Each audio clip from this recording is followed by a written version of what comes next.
konsumsi ikan di Indonesia itu belum merata. Ada daerah-daerah memang yang sudah tinggi, ada yang daerah-daerah masih rendah. Pada anak dengan gizi buruk atau dengan kondisi stunting, konsumsi ikan itu sangat penting.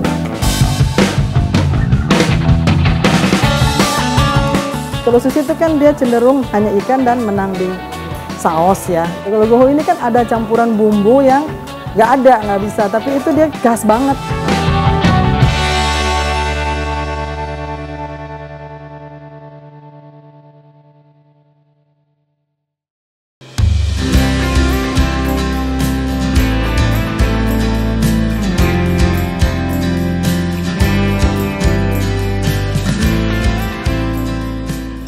Seiring dengan perkembangan zaman, pilihan gaya hidup selalu mengalami perubahan.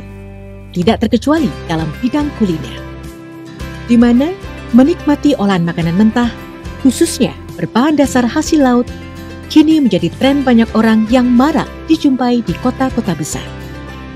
Kebiasaan masyarakat perkotaan ini bukan tanpa sebab. Selain untuk memanjakan lidah, ternyata mengonsumsi olahan makanan mentah memiliki banyak manfaat bagi tubuh. Pemanfaatan produk perikanan untuk kuliner tentunya dapat menjadi salah satu trademark atau menjadi makanan khas suatu daerah. Apalagi jika diolah dan disajikan dengan cara yang unik serta menghadirkan cita rasa yang nikmat. Hal ini pun dipercaya bisa menarik minat pencinta kuliner. Salah satu teknik pengolahan ikan yang sudah mendunia adalah sashimi. Makanan asal negeri Sakura ini diolah dengan cara memotong-motong ikan tuna mentah dan dihidangkan bersama kecap khas Jepang, shoyu. Faktanya, budaya memakan ikan mentah di Jepang telah menjadi tradisi sejak zaman nenek moyang. Kalau di Jepang itu setiap sashimi, sashimi secara umum adalah makan ikan mentah yang segar. Harus segar sekali. Tapi penikmat sashimi, dia tahu favoritnya yang mana. Sedangkan bluefin tuna aja, tiap bagian daripada dagingnya, bagian perut nama sendiri, otoro, toro, chutoro, perpaduan antara perut dan daging dan bagian daging ada namanya sendiri-sendiri. Bagi mereka itu harus menikmatin rasa yang alam tanpa diolah, paling dicocol dengan kecap atau shoyu dan wasabi. Sashimi itu kan semuanya ikan mentah, jadi ya tergantung dari ikannya. Rasanya tetap sama, maksudnya pakai kecap dari Jepang. Nggak akan pakai kecap manis. Jadi tinggal kualitas yang membedakan nanti adalah beda kualitas ikan, ya, beda kualitas shoyu, beda kualitas wasabi. Kalau yang bagus ya pasti pakai wasabi segar. Diparut.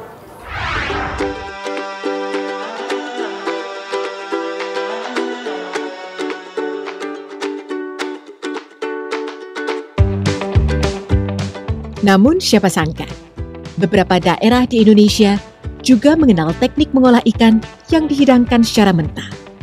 Salah satunya seperti yang ada di Ternate, Maluku Utara. Ternate, kota yang memiliki julukan Pulau Rempah ini, selain menyimpan pesona alam khas Nusantara yang menakjubkan, ternyata juga memiliki makanan dengan olahan bahan ikan mentah. Orang Ternate menyebutnya gohu ikan.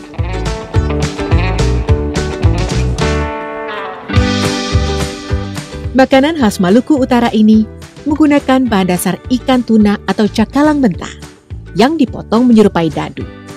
Berbeda dengan sashimi Jepang, dalam pengolahannya, gohu ikan menggunakan rempah-rempah dan bumbu khas Ternate, sehingga membuat rasa amis dari ikan hilang. Gohu sendiri memiliki arti mengunyah sesuatu yang mentah. Awalnya, gohu ikan merupakan makanan rakyat atau makanan konsumsi rumahan. Terlebih, mereka yang berada di daerah pesisir pantai. Karena biasanya yang menyantap hidangan tradisional mentah ini adalah para nelayan. Kalau kita nelayan itu kalau kita lapar Ya, belum ada nasi kita cincang-cincang bikin gohu. Itu dengan rempah-rempah seperti bawang, rica, minyak, sama ini garam.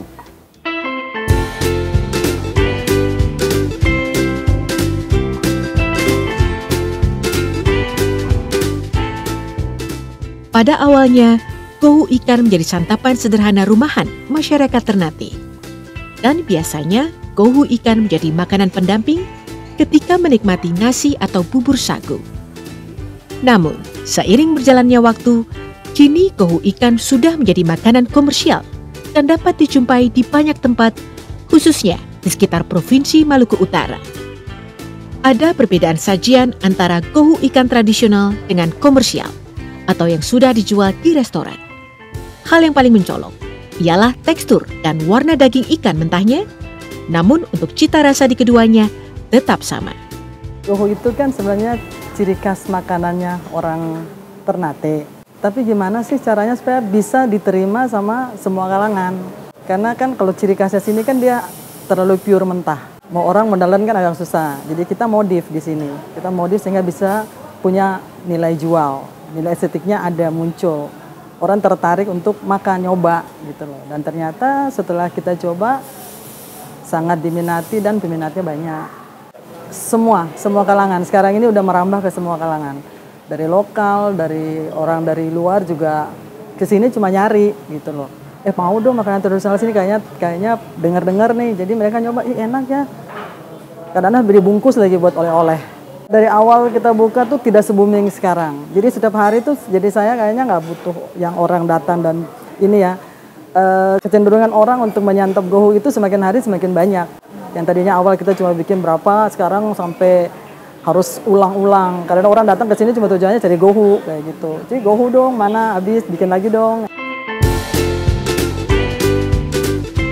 Kalau saya bilang gohu harusnya lebih bisa, karena dia kalau sushi itu kan dia cenderung hanya ikan dan menang di saus ya, kayak seperti itu. Kalau gohu ini kan ada campuran bumbu yang nggak bisa, tapi itu dia khas banget.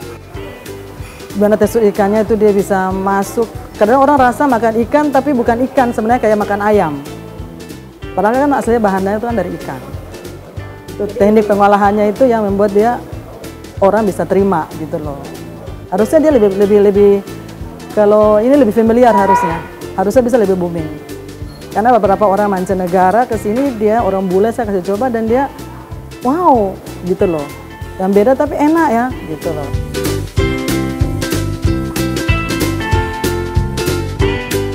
Proses pembuatan gohu ikan sangat mudah. Pertama, ikan tuna atau ikan cakalang terlebih dahulu harus dibersihkan dengan air. Setelah itu, ikan dipotong atau dicincang menyerupai dadu. Untuk menghilangkan bau amis, ikan dilumuri perasan jeruk cuy dan garam. Lalu, daging ikan ditaburi tumisan bawang merah, cabai rawit, dan kenari.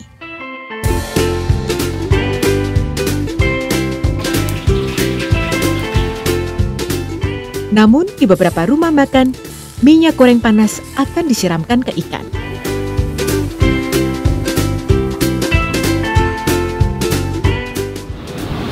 Delicate.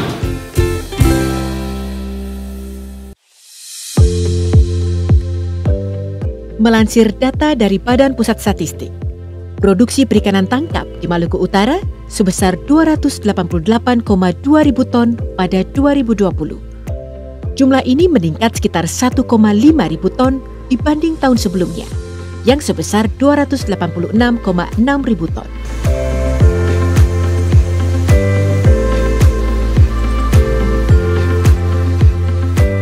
Berdasarkan wilayah, Ternate merupakan produsen perikanan tangkap laut terbesar di Maluku Utara, yakni mencapai 55,8 ribu ton. Data tersebut menandakan bahwa potensi ikan di Ternate sangat besar, khususnya sebagai bahan baku untuk gohu ikan. Namun, sayangnya, eksistensi gohu ikan belum dikenal hingga ke tingkat nasional. Padahal, gohu ikan sendiri memiliki manfaat yang baik bagi kesehatan tubuh. Sementara itu, Hasil laut yang melimpah ini juga harus didukung dengan peningkatan konsumsi di masyarakat. Kesadaran mengonsumsi ikan segar di Ternate sendiri saat ini sudah menjadi kebiasaan masyarakatnya. Hal ini seharusnya bisa menjadi contoh untuk provinsi lainnya di Indonesia yang tingkat konsumsinya masih rendah. Kenapa kita banyak ikan? Karena memang daerah ini daerah kepulauan. Karena daerah kepulauan yang transisi antara Pulau Sulawesi dan Pulau Papua, maka kita dapat 4 wilayah perikanan, pengelolaan perikanan, 4 WPPRI, 714, 715, 716, dan 717. Nah, itu yang pertama. Yang kedua, karena dari daerah kepulauan itu, maka kita dapat ada 2 arus yang masuk di perairan Maluku Utara, terutama perairan Halmahera, yaitu arus dingin yang turun dari Pasifik dan arus panas dari kepala burung Papua. Nah, arus panas dan arus dingin ini membawa nutrien, kemudian mengelilingi Pulau Halmahera. Karena nutrien itu mengelilingi Pulau Halmahera, maka migrasi ikan, terutama ikan cakalang dan ikan tuna itu di Pulau Halmahera itu.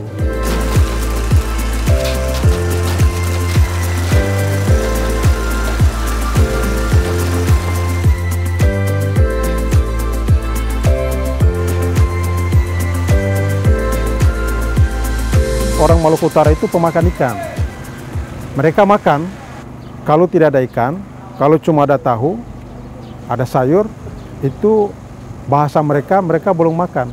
Mereka makan kalau ada ikan. Beda dengan orang Jawa, beda dengan orang Sumatera atau orang Sulawesi lah. Orang Maluku Utara makan harus ada ikan. Dan ikannya itu harus ada ikan cakalang atau ikan tuna. Mengonsumsi ikan sangatlah baik, terlebih jika dihidangkan secara mentah. Karena di dalam kandungan ikan, terdapat protein dan vitamin yang salah satunya dapat mencegah stunting. Kasus stunting di Kota Ternate saat ini masih ditemukan. Namun pada tahun ini, kasus tersebut menunjukkan tren positif. Hal itu terlihat dari adanya penurunan kasus stunting yang terjadi pada anak-anak di Ternate. Berdasarkan data dari Dinas Kesehatan Kota Ternate, terhitung dari Januari hingga Agustus 2021, terdapat 161 anak yang mengidap stunting. Kasus ini lebih rendah dibandingkan dengan tahun sebelumnya. Bahan dasar dari pembuatan gohu ikan yang memang dari ikan tuna atau ikan cakalang. Kalau dari bahan dasarnya tentu sangat baik untuk kesehatan karena kandungan utamanya berupa protein dan juga ada asam lemak esensial yang penting untuk kesehatan ya bagi baik dari sejak bayi sampai usia lanjut. Namun yang perlu kita perhatikan adalah dalam proses pengolahannya. Proses pengolahannya karena gohu ikan ini disajikan dalam bentuk mentah ya. Namun sudah mengalami marinasi menggunakan air perasan jeruk dan garam. Ya, kalau menurut literatur itu bisa bersifat menghambat pertumbuhan bakteri. Kalau dilihat dari komposisinya, kandungan protein dan asam lemak esensial serta beberapa vitamin dan mineral sangat baik bagi kesehatan, terutama jenis asam lemak berupa asam lemak tidak jenuh ganda ya, dalam hal ini dalam bentuk omega 3, kandungan EPA dan DHA-nya cukup tinggi. Dan memang omega 3 ini menjadi bagian struktural dari sel. Selain itu juga banyak peranan yang lain seperti untuk meningkatkan imunitas, kemudian juga bisa memperbaiki fungsi kognitif, perilaku, dan juga untuk beberapa penyakit autoimun juga omega 3 bisa bermanfaat. Apalagi omega 3 yang berasal dari bahan makanan sumber hewani. Sehingga pada anak dengan gizi buruk atau dengan kondisi stunting, konsumsi ikan itu sangat penting. Menurut laporan dari Kementerian Kelautan dan Perikanan, angka konsumsi ikan nasional di 2020 sebesar 56,39 kg per kapita. Dari banyaknya provinsi, Malukulah yang tercatat sebagai provinsi dengan jumlah konsumsi ikan terbanyak di Indonesia pada tahun 2020, yakni sebanyak 72,76 kg per kapita. Peran pemerintah setempat dalam meningkatkan program untuk mengonsumsi ikan sangat diharapkan agar bisa menekan angka stunting yang masih ditemukan di wilayah Ternate, Maluku Utara. Selain itu, pemerintah kota juga perlu membuat program dan promosi untuk mempopulerkan olahan kohu ikan khas Ternate agar dapat dikenal hingga di tingkat nasional bahkan dunia. Selain itu, kohu ikan harus tetap dilestarikan agar tidak hilang dan dilupakan. Karena kohu ikan bukan sekedar penganan, melainkan sudah menjadi budaya masyarakat Ternate.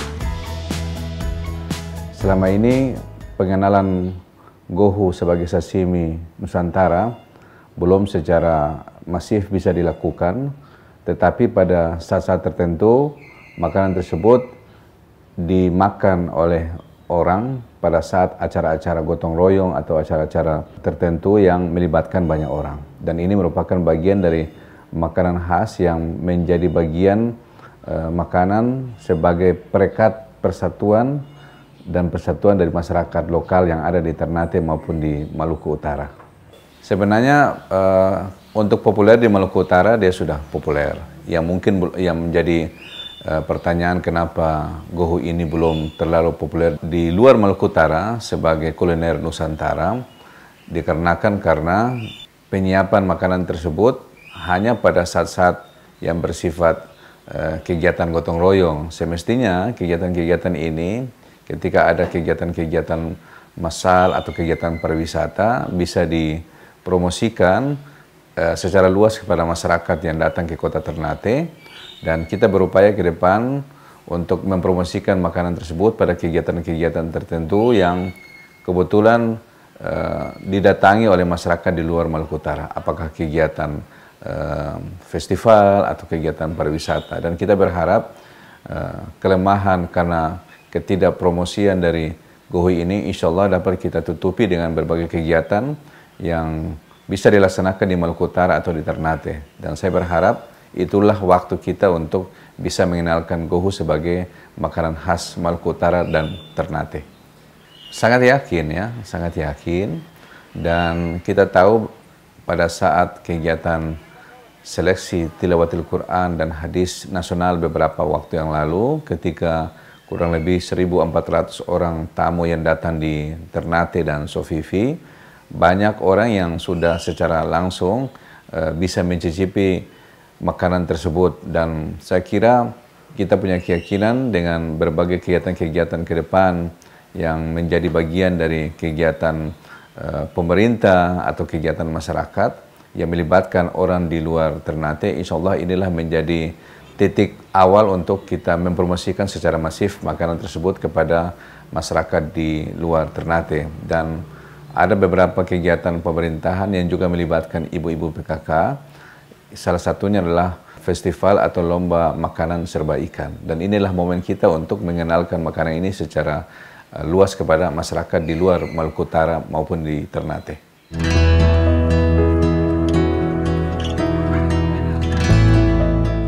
Walaupun tren mengonsumsi ikan dalam bentuk mentah sudah mulai meningkat, namun tingkat penyebaran dan kepopulerannya masih belum merata di seluruh Indonesia, khususnya hidangan olahan ikan mentah khas Nusantara.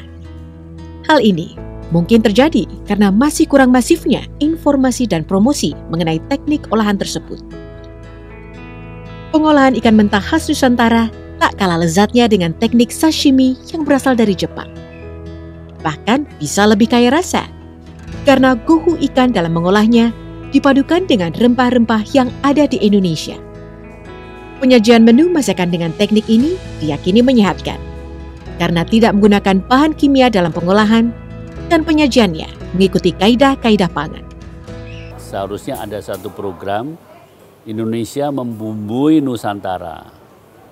Jadi saling memperkenalkan pola masak Aceh dengan bumbu dari Aceh diperkenalkan di Jawa.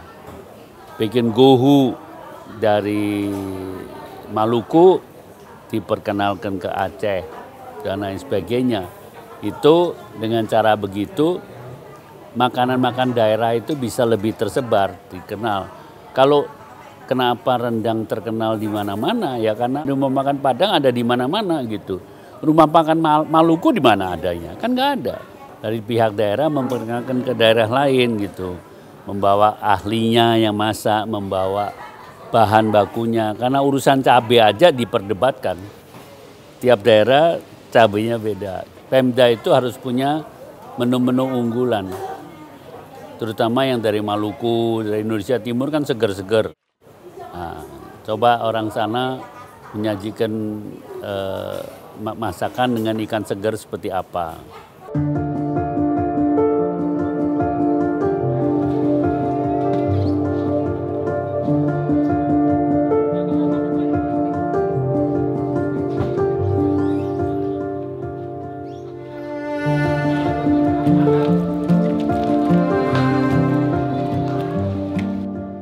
Ikan tuna akan lebih nikmat jika disantap dalam bentuk mentah dan segar. Karena seperti yang sudah disampaikan oleh ahli kesehatan dan gizi, ikan tuna memiliki kandungan protein yang tinggi serta rendah lemak. Ikan cakalang juga tak kalah kaya nutrisi dan manfaat, dan memiliki kadar lemak yang lebih rendah jika dibandingkan dengan jenis ikan tuna lainnya. Pada prinsipnya, hal yang harus diperhatikan dalam menyajikan olahan ikan mentah untuk dikonsumsi ialah memastikan kesegaran serta kualitas ikan mentah tersebut. Untuk itu, dalam industri perikanan, diperlukan sarana pendukung yang dapat membantu hasil tangkapan ikan nelayan tetap terjaga kesegarannya. Salah satunya adalah dengan cold storage atau fasilitas pendingin yang dikelola oleh pihak pemerintah maupun swasta.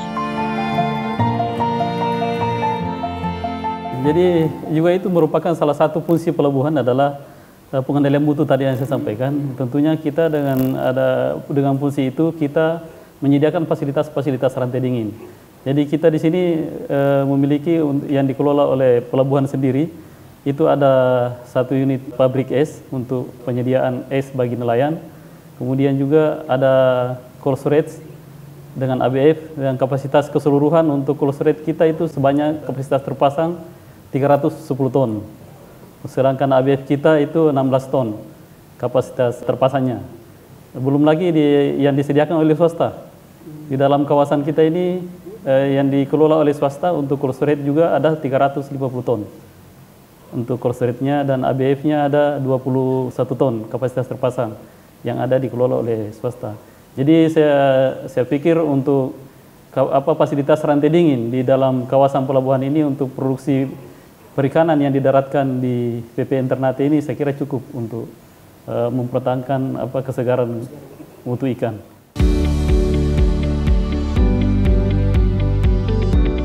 Sementara itu, untuk menjaga ketersediaan ikan yang berkelanjutan, Kementerian Kelautan dan Perikanan melakukan sejumlah intervensi.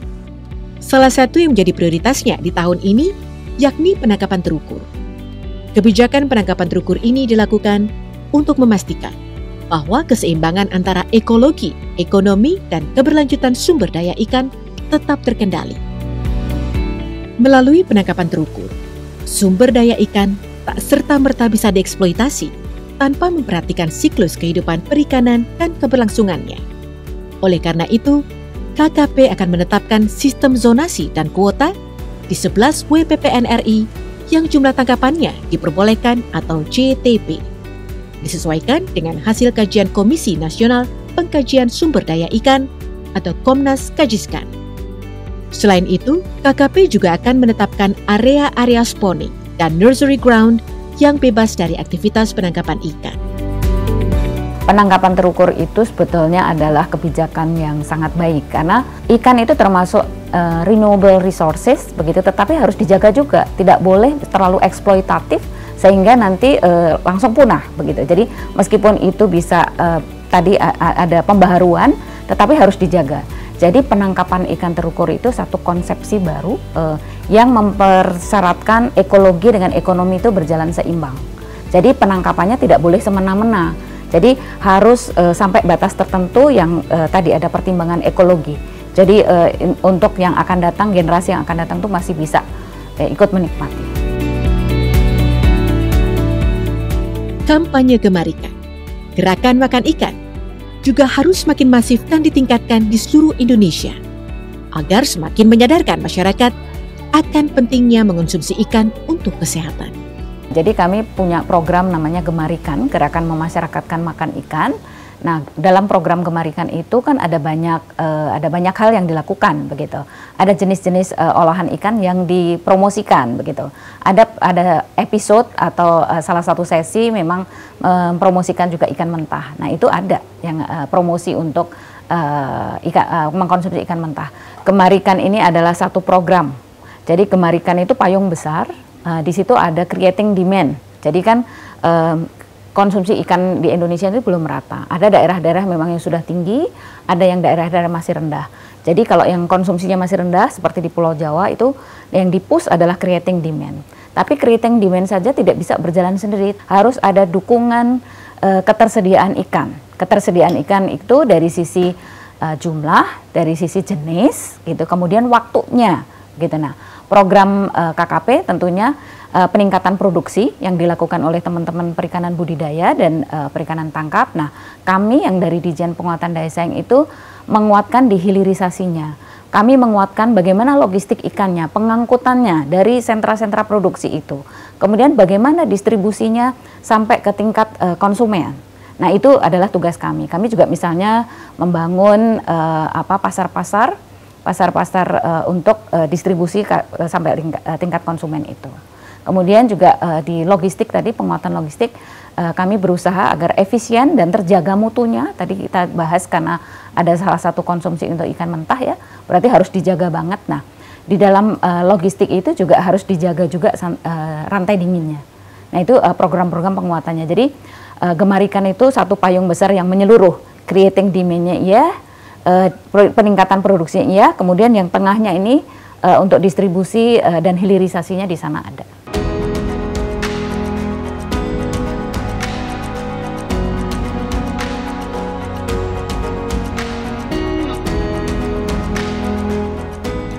Indonesia sebagai negara maritim memiliki keunggulan dan anugerah yang tidak banyak dimiliki oleh negara lain. Salah satunya, laut yang terbentang luas beserta potensi sumber daya ikan yang berlimpah. Namun, kelebihan ini haruslah dijaga dan dikelola dengan baik, sehingga kekayaan alam ini juga bisa dinikmati oleh generasi mendatang. Keberagaman budaya yang juga ditunjukkan melalui aneka kuliner khas Nusantara seperti gohu ikan, juga harus terus dilestarikan dan bahkan dipromosikan secara luas melalui kerjasama pemerintah dan masyarakat. Sehingga warisan Nusantara ini tidak hanya akan menjadi legenda dan cerita saja.